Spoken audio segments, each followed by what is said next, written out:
Hello guys, मैं अनुराग कुमार चौधरी फिर से अपने वीडियो के साथ। और आज के वीडियो में बात करेंगे नेशनल एजुकेशन पॉलिसी 2020, जो कि लगभग 34 साल के बाद कुछ बदलाव किए गए हैं एजुकेशन पॉलिसी में।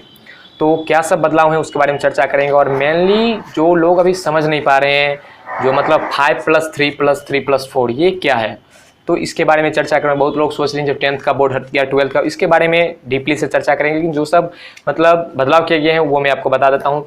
सबसे पहला बदलाव जो किया गया है वो है जो मतलब 2030 तक जो ग्रॉस इनरोलमेंट रेशियो है एजुकेशन का वो 100% होना चाहिए, करने की कोशिश की गई है। उसके बाद है 2 करोड़ जो स्टूडेंट हैं जो कि नहीं पढ़ रहे हैं या जो भी कारण है नहीं पढ़ रहे हैं, उनको बैक से फिर से स्कूल में उनको लाने की कोशिश की जा रही है। और फिर से तीसरा जो बदलाव किया गया वो है वही 5+3+3+4 जो करिकुलम है उसमें एक्सचेंज किया गया वो है। मतलब पहले 10+2 था सुनने को मिलता, लेकिन अब 5+3+3+4 ये एक्सचेंजेज हैं। उसके बाद 5th ग्रेड तक किसी भी बच्चे को 5th ग्रेड तक उसके रीजनल लैंग्वेज उसके मदर टंग में उसको पढ़ाया जाएगा।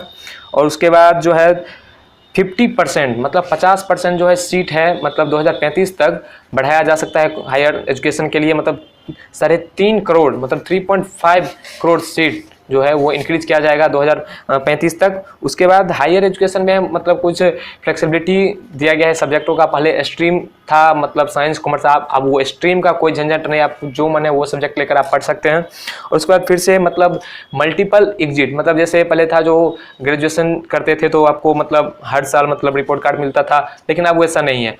इसके बारे में डीपली से बात करेंगे, लेकिन ये चेंजेस है। उसके बाद national research foundation to be established to force strong research, मतलब एजुकेशन जो है मतलब रिसर्च वो मतलब एक कल्चरल प्रोग्राम पर भी अधिक मतलब उस पर ध्यान देगी।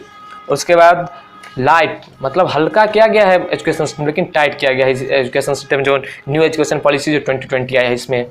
और उसके बाद फिर से मतलब जो है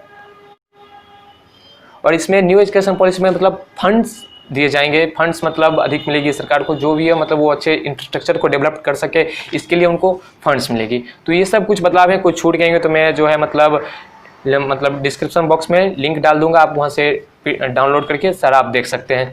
और उसके बाद लेकिन अब चर्चा करते हैं मतलब जो है मैंने बताया था 5+3+3+4 ये क्या है। लोग इसको समझ नहीं पा रहे हैं ये क्या कहना चाह रहा है। तो आपको बताते हैं 5+3+। देखिए पहला जो 5 ईयर है मतलब वो है मतलब 3 साल से 8 साल के लिए बच्चे के लिए।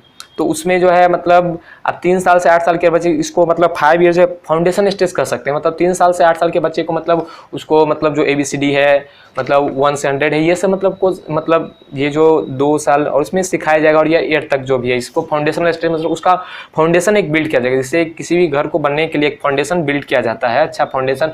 उसी तहत मतलब जो है 3 से 8 साल के बच्चे को जो है अच्छा फाउंडेशन बिल्ड किया जाएगा। इसलिए मतलब जो ये पहला जो 5 है उसको फाउंडेशन स्टेज में रखा गया। उसके बाद है 3 जिसको प्री प्राइमरी कह सकते हैं। प्री प्राइमरी में रखा गया जो कि 8 से 11 साल के बच्चे के लिए है।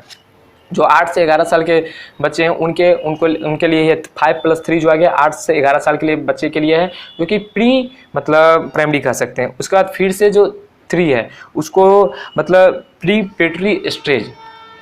प्रीपेटरी मतलब उसमें अच्छे से वो प्रिपेयर हो रहे हैं अपने अगले कंपटीशन के लिए, अगले जो भी उनका एग्जाम आ रहा है उसको। वो जो है 11 से 14th ग्रुप के जो बच्चे हैं। और फिर उसके बाद 14th से 18 ग्रुप के बच्चे हैं उनको मतलब सेकेंडरी स्टेज मतलब वो सेकेंडरी हाई एजुकेशन में सेकेंडरी एजुकेशन में वो चले गए हैं, उसमें उन लोगों को रखा गया है। और फिर से इस सब मतलब जो है 5+3 ये तो आप समझ गए होंगे अच्छे से। और उसके बाद फिर से एक है मतलब 3 साल जो है मतलब ये जो 3 से 6 से अंडर। उसके बाद 2 साल का मतलब जो है उनको मतलब आंगनबाड़ी और मतलब क्या कहते हैं प्री स्कूलिंग जो वो करवाया जाएगा।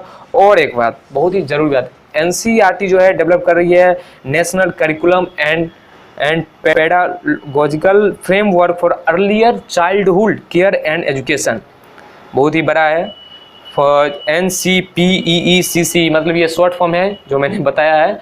और इसका for children up to age 8 मतलब 8 साल के जो बच्चे हैं उनके लिए ये मतलब किया जाएगा। और उसके बाद जो है Sanskrit to be offered at all level of school and high मतलब संस्कृत पे जोर दिया जाएगा। संस्कृत पढ़ना ही पढ़ना है, अब तो हो गया संस्कृत पढ़ना ही पढ़ना है। और क्या कहते हैं रीजनल मतलब मदर टंग में, रीजनल लैंग्वेज में 5 साल के जो बच्चे हैं उनको पढ़ाया जाएगा। उसके बाद आते हैं आप असेसमेंट।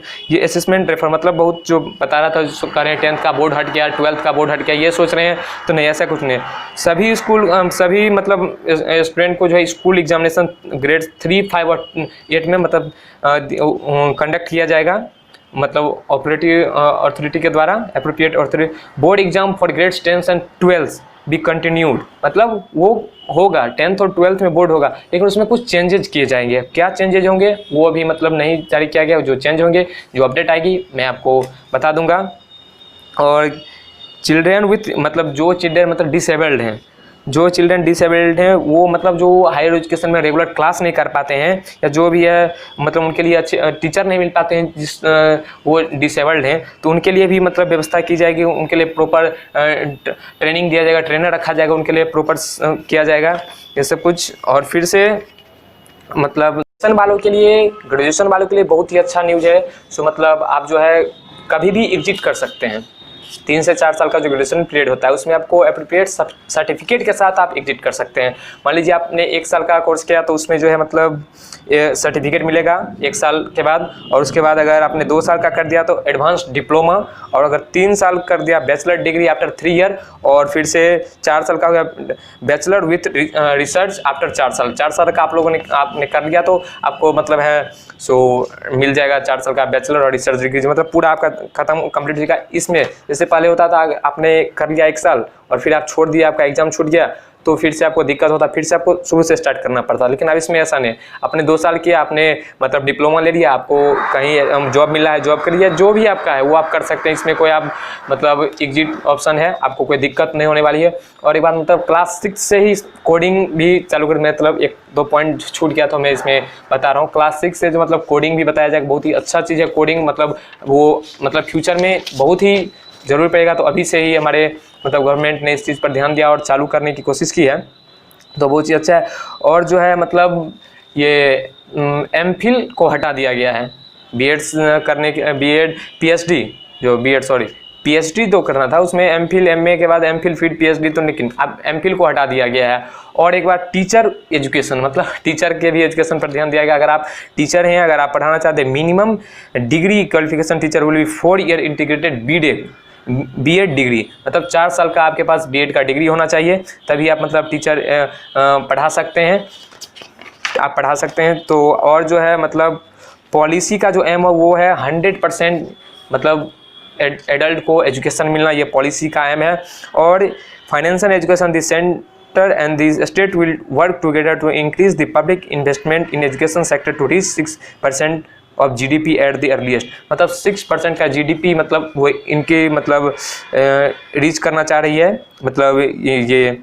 और उसके बाद जो है मतलब आप लोग सोच रहे होंगे मतलब एकाएक हो गया नेशनल एजुकेशन पॉलिसी आ गया, नहीं, एकाएक नहीं हुआ है। इसमें जो दिया गया मैं आपको बताता हूँ, national education policy 2020 has been formulated after a unprecedented process of consultation that involves nearly over 2 lakh suggestion, मतलब ये नेशनल एजुकेशन पॉलिसी जो है वो 2 लाख सजेशन लेने के बाद, समझ रहे हैं 2 लाख सजेशन कितना बड़ा आता है, उसमें कहाँ कहाँ से वो मैं आपको बताता हूँ। From 2.5 lakh gram panchayat, 6600 blocks, 6000 ULBs, 676 districts, इतने सारे मतलब जो है जगहों से 2.5 लाख सजेशंस लिए गए, उसके बाद ये इम्प्लीमेंट किया गया है। तो समझ रहे हैं मतलब इम्प्लीमेंट तो नहीं कर सकते, मतलब ये लाया गया है इसको नेशनल एजुकेशन पॉलिसी। इम्प्लीमेंट अगर हो जाए जितना बताया गया है तो बहुत ही अच्छी बात है।